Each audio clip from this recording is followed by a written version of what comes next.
News when you want it with Bloomberg News Now. I'm Nathan Hager. The weekend shooting at the White House Correspondents Dinner in Washington is putting a renewed focus on presidential security. White House Chief of Staff Susie Wiles plans to host a meeting early this week with the Secret Service and others to discuss safety measures as the accused gunman awaits his first court appearance today. Bloomberg's Tyler Kendall has more from the nation's capital. According to reporting about this manifesto, it appears that the suspect was surprised by lax security. We can say that the security at the dinner was very similar to how it has been in years past, both when presidents do and don't attend. The perimeter was very close to the main event space in that ballroom, but guests of the hotel beyond that closed perimeter were able to come and go relatively easily. Bloomberg's Tyler Kendall in Washington. The suspect, 31-year-old Cole Allen, is facing federal weapons and assault charges. The White House and Justice Department are holding briefings on the shooting this afternoon.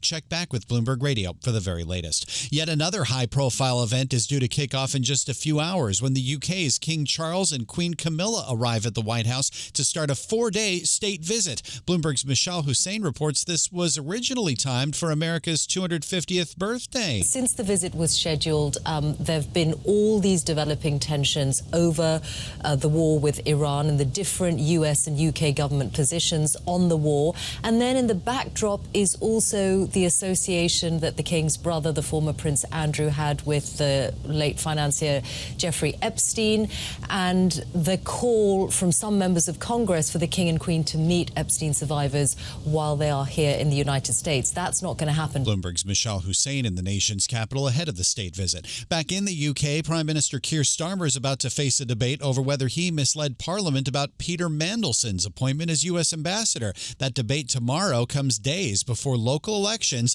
where Starmer's Labour Party is bracing for widespread losses. Starmer's spokesman says allegations he misled the House of Commons have no substance. Iran's foreign minister is promising to strengthen his country's relationship with Russia. Abbas Araghchi conveyed that message to Vladimir Putin today after Axios reported that Iran conveyed an offer to reopen the Strait of Hormuz, saving nuclear negotiations for later if the U.S. lifts its naval blockade. Bloomberg's Jumana Bersetchi has more from Dubai. The way this is being presented probably is a bit of a non-starter as far as the U.S. is concerned, not least because President Trump, even over the weekend, he gave an interview to Fox and he was saying that the U.S. naval blockade is actually quite successful and that it is curtailing Iranian oil exports, and that he expects in the next couple of days that Iranian storage capacity will reach its limits, after which there is a feeling, at least, that the Iranian side will be hurting so much economically that they'll be more incentivized to come to the negotiating table. Bloomberg's Jumana Bersetchi in Dubai. Meantime, German Chancellor Friedrich Merz told a group of West German students today that the U.S. is being humiliated by Iran's negotiators. Merz says he doesn't see what strategic exit the Americans are now choosing.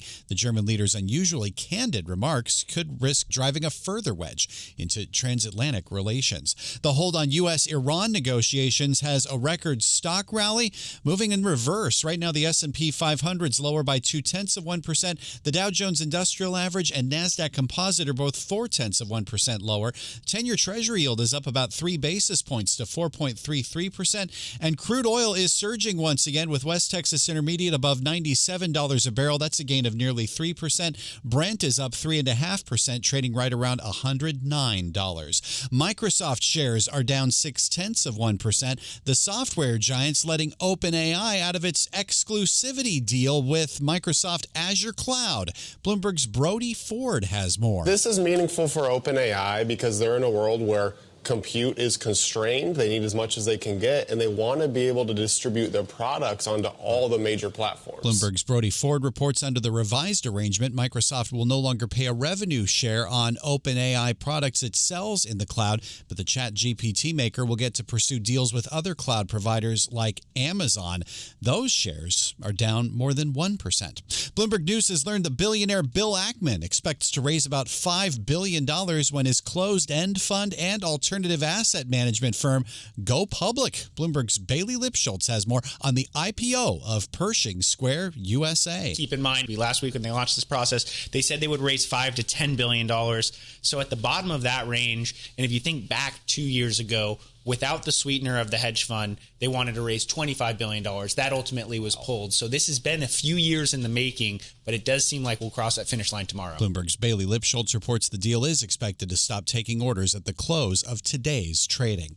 That's news when you want it with Bloomberg News Now. I'm Nathan Hager. This is Bloomberg.